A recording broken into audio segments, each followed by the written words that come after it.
El zumbido global. En el tablero, un mapa punteado por casos: Bristol, Taos, Windsor, Bondi. Según expedientes locales, desde finales de los 60 una minoría de residentes, aproximo 2% en zonas afectadas, asegura oír un zumbido grave, continuo, entre 30 y 80 hercios. Suena como un motor diésel lejano al ralentí. Dentro de casa retumba más. De noche se intensifica. No es solo subjetivo. Registros acústicos y, en ocasiones, sismógrafos detectaron firmas de baja frecuencia coincidentes. En 2012, un equipo empleó instrumentación especializada y dejó constancia. La señal estaba allí. Era medible, reproducible, origen desconocido.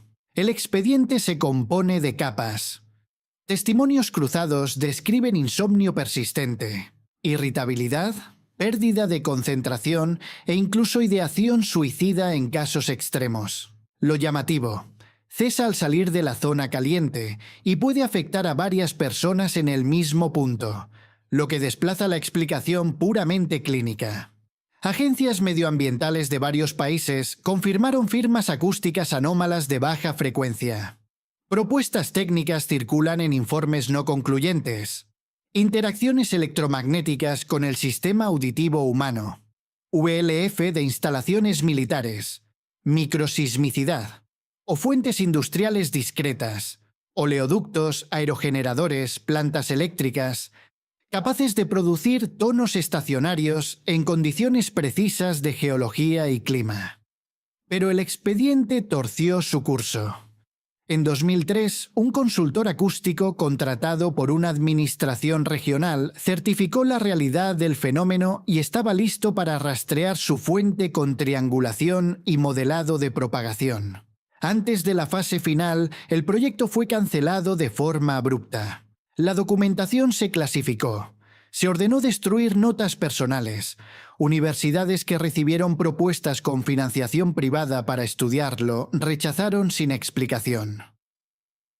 Ponencias retiradas de congresos. En un caso documentado, un investigador que vinculó el zumbido a una infraestructura específica reportó fallos de equipo en mediciones clave, corrupción de archivos y una visita disuasoria de funcionarios antes de publicar. Las luces de Hessdalen. En los mapas de incidencias, el valle noruego de Hessdalen aparece como una anomalía persistente. Un corredor estrecho, poco poblado, sin tráfico aéreo relevante ni complejos industriales, donde desde finales del 19 se registran luces que no obedecen a ninguna tipología convencional. En los 80 la actividad se disparó, hasta 20 apariciones por semana.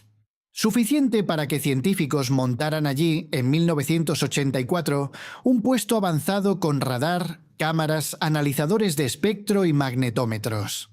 Lo que obtuvieron no fueron anécdotas, sino trazas instrumentales sólidas. Objetos que surgen sin preaviso, quedan suspendidos durante minutos y luego aceleran a imposible con cambios de dirección instantáneos. Todo mientras emiten firmas electromagnéticas no estándar. Las descripciones convergen. Blancos intensos que viran a amarillo y rojo. Luces que se dividen en varias y después se recombinan. Radar que perfila cuerpos sólidos donde la vista solo percibe luminiscencia. En 1998, la estación de monitoreo permanente comienza a acumular series temporales extensas y replicables. Miles de eventos registrados por múltiples instrumentos a la vez. Lo bastante consistentes como para descartar error de observación o caprichos del equipo. Equipos universitarios acuden en al menos 9 campañas. Publican. Comparten datos. El fenómeno, según consta en literatura y archivos abiertos, es real, medible y activo. Ahí empieza la parte incómoda. Los grandes diarios de física rechazan manuscritos sobre Hessdalen sin revisión. Proyectos de investigación con aval interuniversitario y datos en mano quedan etiquetados como pseudociencia. Quienes insisten ven fondos recortados y comunicaciones retiradas de congresos.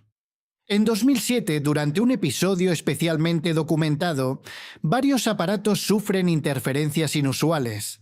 Cámaras que fallan, motores que se paran, un reloj que se detiene y vuelve a la vida cuando la luz desaparece. Lo más controvertido son las respuestas aparentes a la presencia humana.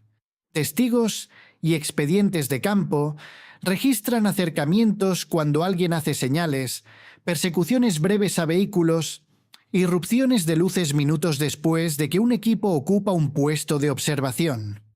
No es la clase de comportamiento que uno espera de ionización aleatoria en la atmósfera. Si es atmosférica, ¿por qué la consistencia instrumental y los efectos sobre electrónica? La alternativa es más incómoda. Un fenómeno estable, quizá energético, quizá plasmático, con propiedades emergentes que no encajan en modelos actuales. Un valle frío donde la física, por momentos, parece recordar reglas que olvidamos enseñar. El bloop. En 1927, una red de hidrófonos diseñada para escuchar submarinos registró algo que no cuadraba con ningún catálogo. Un ascenso rápido en frecuencia, limpio, potentísimo, captado de forma simultánea por estaciones separadas por miles de kilómetros. Los analistas describieron un perfil compatible con origen biológico, pero con una intensidad que desafía el límite conocido. Para producir ese nivel de presión acústica, el emisor tendría que superar varias veces la masa y la capacidad sonora de una ballena azul. La triangulación situó el origen en pleno Pacífico Sur. Los espectros mostraron armónicos ordenados, y los informes internos, según copias circuladas antes de su bloqueo, hablaban sin rodeos de un animal marino desconocido de gran tamaño. Después, el expediente se cerró. Los archivos de alta resolución pasaron a clasificación. El acceso de los equipos civiles que trabajaban con las series crudas fue revocado. Manuscritos en preparación quedaron en pausa indefinida. Años más tarde llegó la corrección oficial. No criatura, hielo. Un icequake a más de 1500 kilómetros del casquete antártico. Con firma acústica que no coincidía con las bibliotecas conocidas de fractura glaciar. Ingenieros acústicos consultados off the record señalaron 3 incompatibilidades: la envolvente del sonido, la distribución de armónicos y la localización. Lo primero cabía en biología, lo segundo también, lo tercero descartaba el hielo. Pero las objeciones no cruzaron la frontera de los informes confidenciales. Más preocupante, el bloop no fue un caso aislado. La misma red ha registrado a lo largo de décadas otros sonidos anómalos, varios con pautas que apuntan a fuentes vivas de gran tamaño. El valor científico era claro. Si el origen es biológico, estaríamos ante prueba instrumental de una rama desconocida en la ecología abisal. Si no lo es, habría mecanismos geofísicos de alta energía mal comprendidos. En ambos caminos, la investigación debería multiplicarse. Ocurrió lo contrario.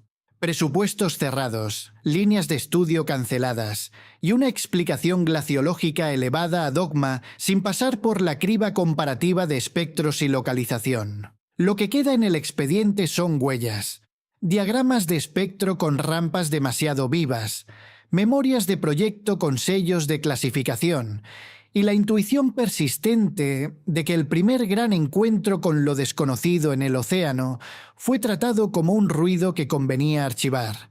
Tal vez el mar habló en 1997. La respuesta fue bajar el volumen, estallidos rápidos de radio. El archivo se abre con pulsos que duran milésimas y liberan, en un destello, la energía de un día solar. Los FRB aparecieron primero en datos de 2001. Pero quedaron años sin publicarse. Cuando por fin emergieron, ya eran demasiados para llamarlos error. Llegan desde miles de millones de años luz y aún así aterrizan en nuestras antenas con espectros limpios y dispersiones que se comportan como si hubieran atravesado el mismo medio. Un detalle estadísticamente improbable según cálculos internos. Lo que llamó la atención de los equipos no fue solo la violencia del pulso. Fueron sus cicatrices matemáticas, modulaciones sutiles en frecuencia que daban a cada evento una firma propia. En 2015 un origen repitió. Mismo punto celeste, ráfagas irregulares, intensidades variables. Un astrónomo senior dejó una frase en acta. Esto se parece más a un baliza que a un fenómeno natural. El expediente se vuelve denso en 2018. Una detección con modulación compleja durante casi un segundo. Patrón que se repite 2 veces en el interior de la propia señal.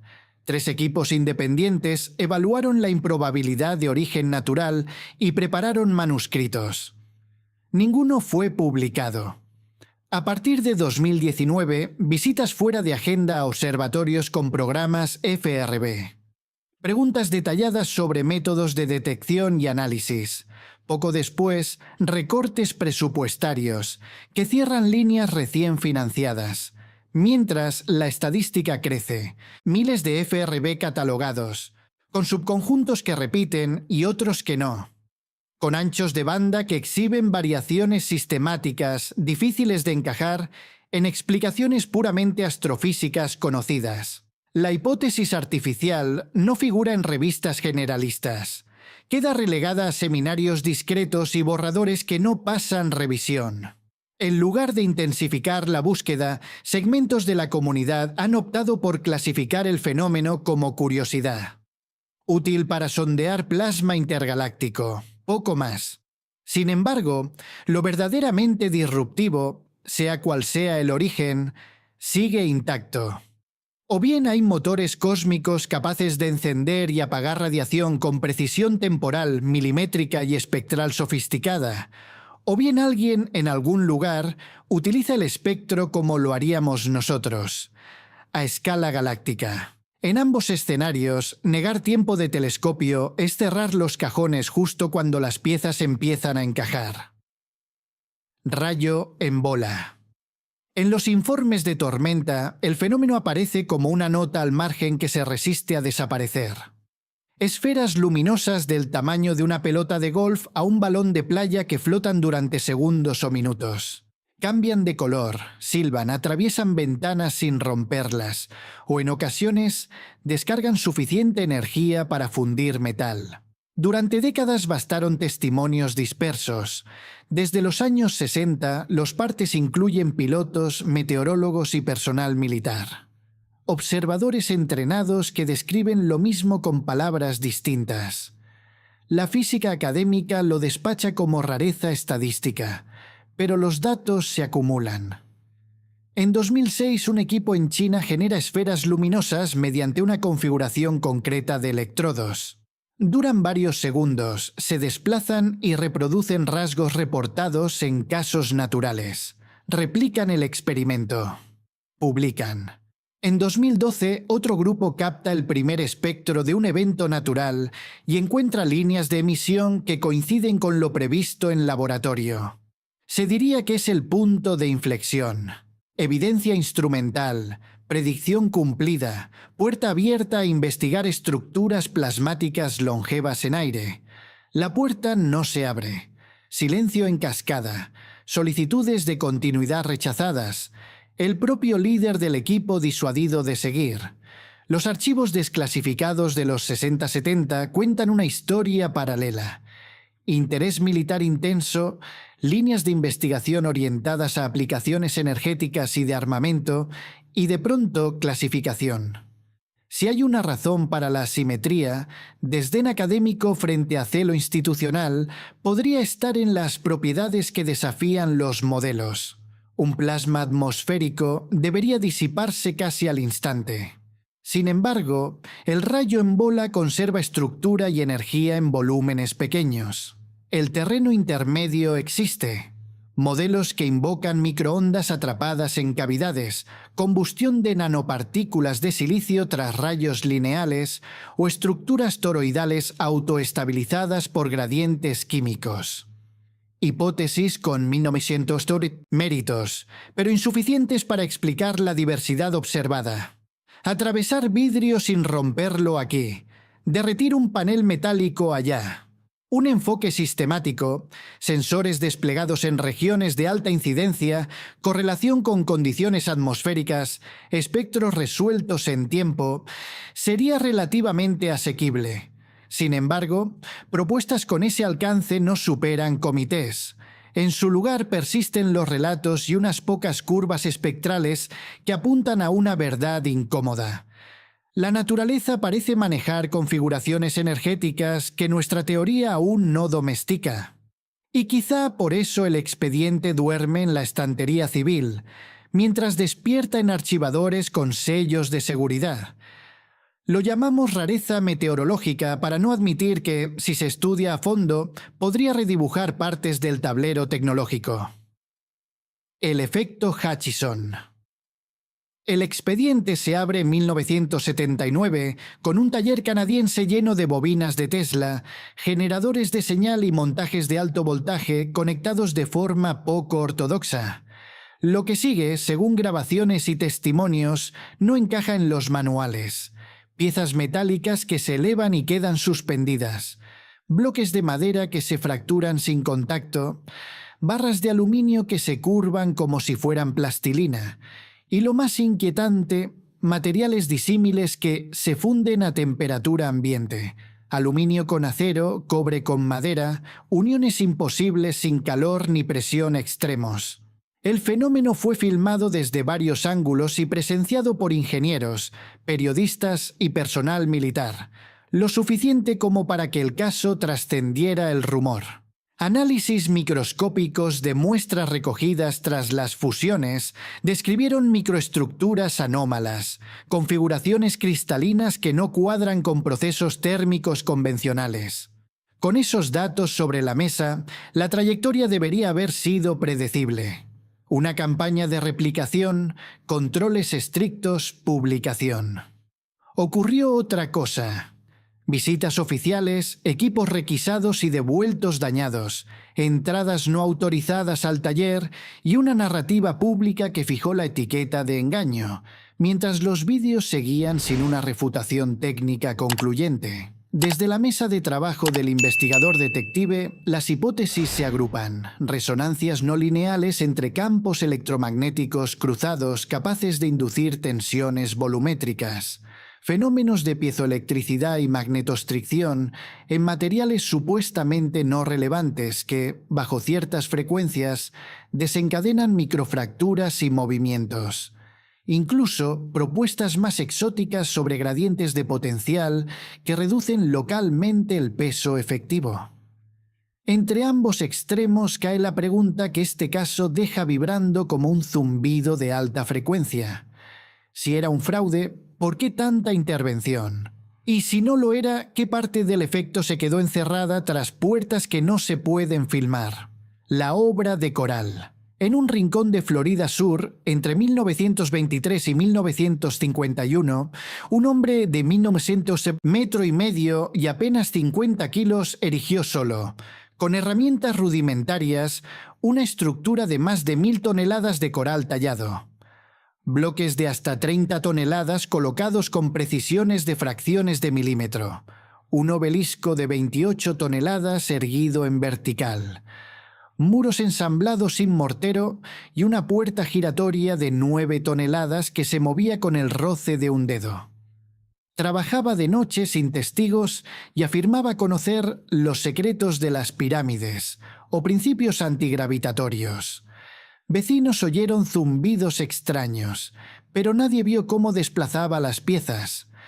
Ingenieros que han examinado el sitio coinciden. Replicarlo hoy requeriría grúas, topografía láser y equipos de 20 operarios por bloque. Sin embargo, no hay rastro de tales sistemas en el registro. La puerta en particular mantuvo su equilibrio perfecto hasta 1986, cuando falló por desgaste, un pivote cilíndrico y una distribución de masa que desafían la fabricación manual.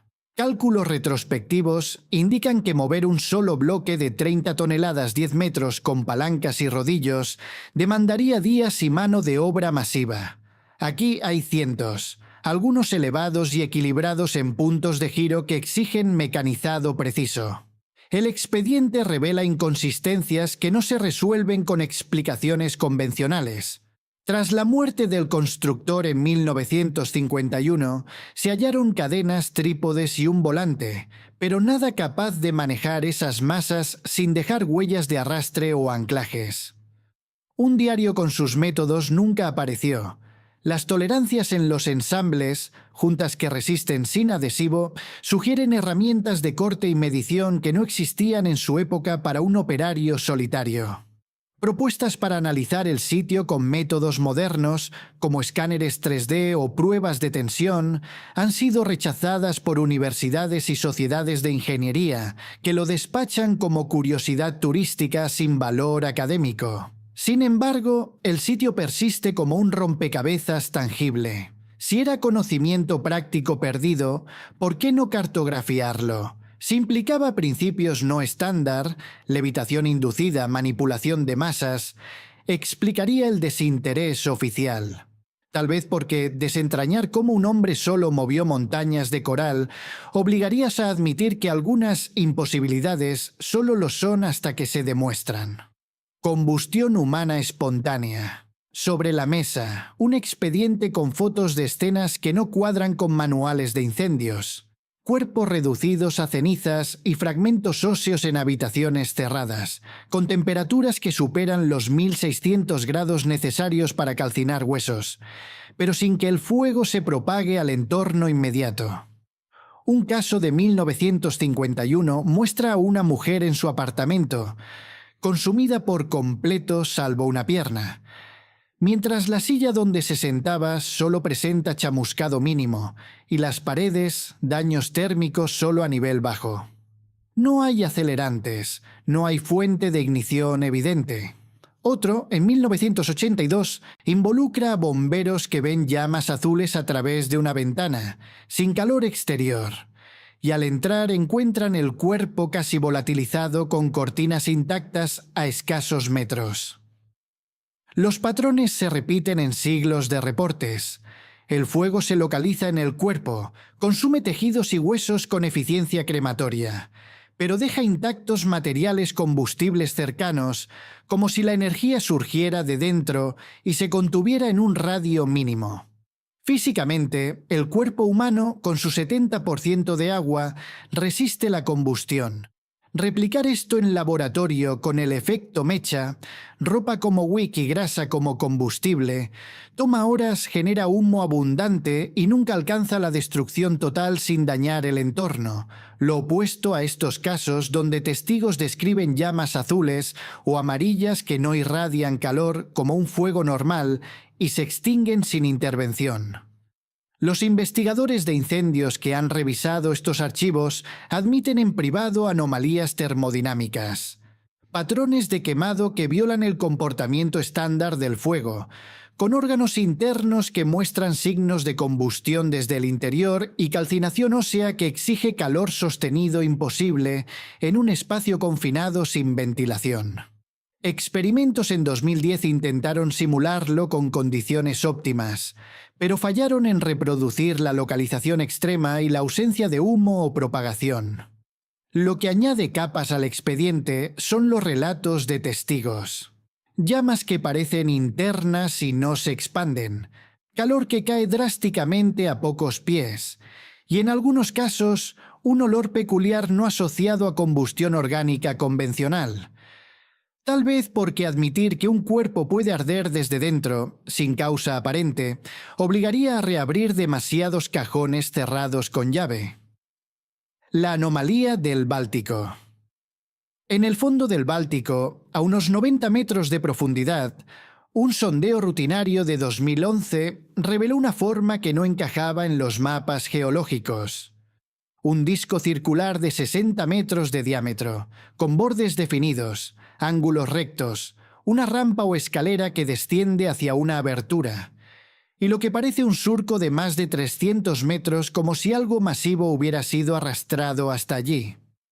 La imagen de sonar mostró patrones geométricos internos, espacios huecos y superficies demasiado lisas para una formación glacial o volcánica natural. La triangulación lo situó en un lecho marino estable, sin actividad tectónica reciente que explicara tal precisión. Una expedición en 2012 descendió con cámaras y herramientas de muestreo. Lo que encontraron fue una estructura pétrea con detalles que sugerían tallado, secciones pulidas y trazas de calor extremo en algunas rocas, con temperaturas que superaban los 1000 grados según análisis posteriores. Las muestras recuperadas incluyeron metales y compuestos inusuales para ese entorno salino y profundo, con ratios isotópicos que complicaron el datado por carbono. Algunos fragmentos mostraban fusión vitrificada, como si hubieran sido sometidos a un proceso industrial no natural en un fondo oceánico. Lo más desconcertante surgió durante la inmersión. Equipos electrónicos fallaron de forma intermitente cerca de la estructura. Teléfonos satelitales que se desconectaban, cámaras que se apagaban. Pero recuperaban funcionalidad al alejarse, un efecto que ingenieros eléctricos independientes confirmaron como real y no atribuible a interferencias ambientales estándar. El desarrollo del expediente añade capas de inconsistencia. Geólogos consultados propusieron formaciones glaciares, pero no explican los ángulos rectos ni la pista de arrastre.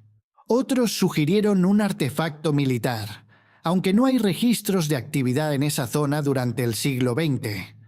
La cobertura mediática inicial generó interés global, con propuestas para excavaciones controladas y escaneos de alta resolución que podrían aclarar si se trata de una anomalía geológica, un pecio antiguo o algo más exótico. Sin embargo, el flujo se interrumpió. Fuentes de financiación privada que mostraron entusiasmo inicial se retiraron abruptamente, una de ellas reportando llamadas disuasorias de funcionarios. Permisos para expediciones posteriores se denegaron o condicionaron con restricciones ambientales que hacían imposible el trabajo de campo efectivo. Universidades e instituciones de investigación marina declinaron involucrarse, etiquetando el sitio como formación natural sin haberlo examinado in situ. En 2014, un intento de regreso encontró barreras burocráticas adicionales, con áreas declaradas protegidas por razones ecológicas que no se aplicaban a sondeos similares en la región. Mientras tanto, los datos existentes, imágenes de sonar, muestras con trazas metálicas anómalas y reportes de interferencia electromagnética, circulan en círculos alternativos, pero no cruzan la barrera de publicaciones académicas serias, donde se despachan como curiosidades sin mérito para inversión. Tal vez la verdadera anomalía no sea la estructura, sino la resistencia a bajarla a la luz. Después de todo, algunos secretos sumergidos parecen diseñados para quedarse en la oscuridad, con campos que repelen no solo a los buzos, sino a la curiosidad misma. La señal WAP. En los registros del telescopio Big Ear, el 15 de agosto de 1977, una anotación manual resume el impacto. Un wow al margen de la impresión que captura una señal de banda estrecha, potente y precisa en 1420 megahertz, la línea del hidrógeno considerada ideal para comunicaciones interestelares.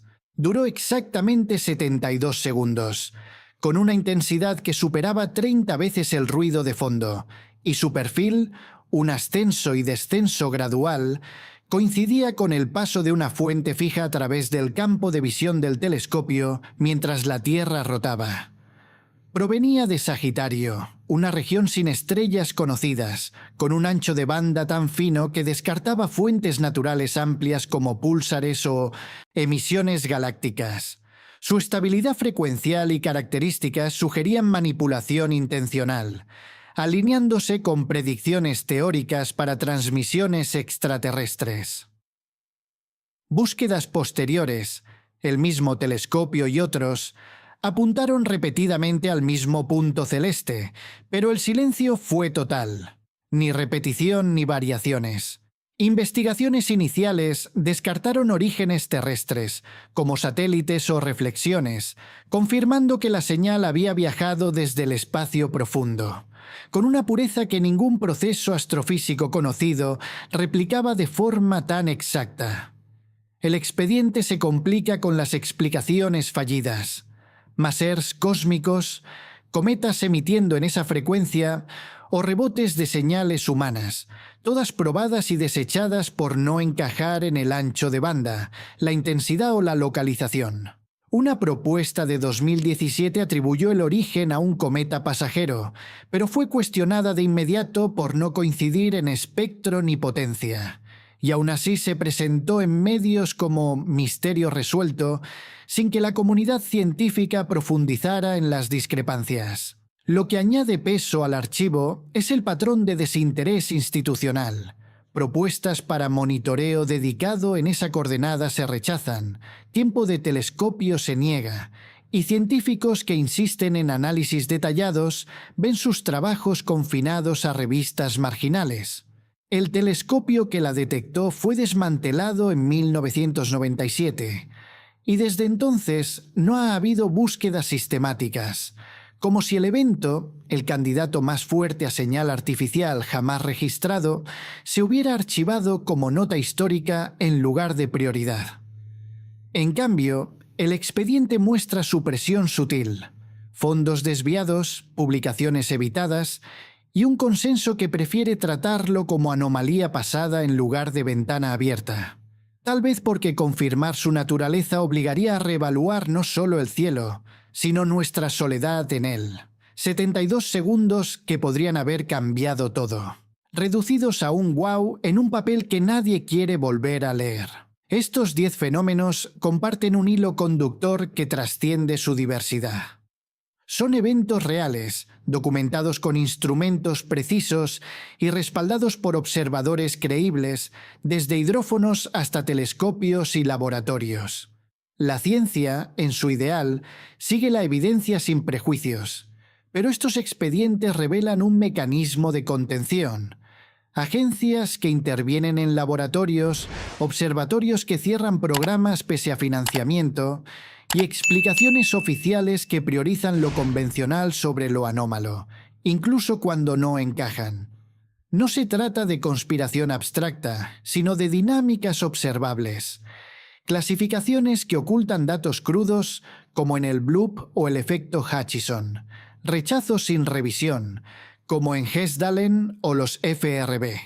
Y desinterés que deja sitios como el Coral o la anomalía del Báltico en la periferia turística. Las implicaciones son factuales. Si estos fenómenos se estudiaran sistemáticamente, podrían redefinir acústica, plasma, astrofísica o ingeniería, con aplicaciones que van de la energía a la exploración oceánica. Quizás la verdad no fue eliminada, solo escondida en expedientes que esperan una mirada sin filtros.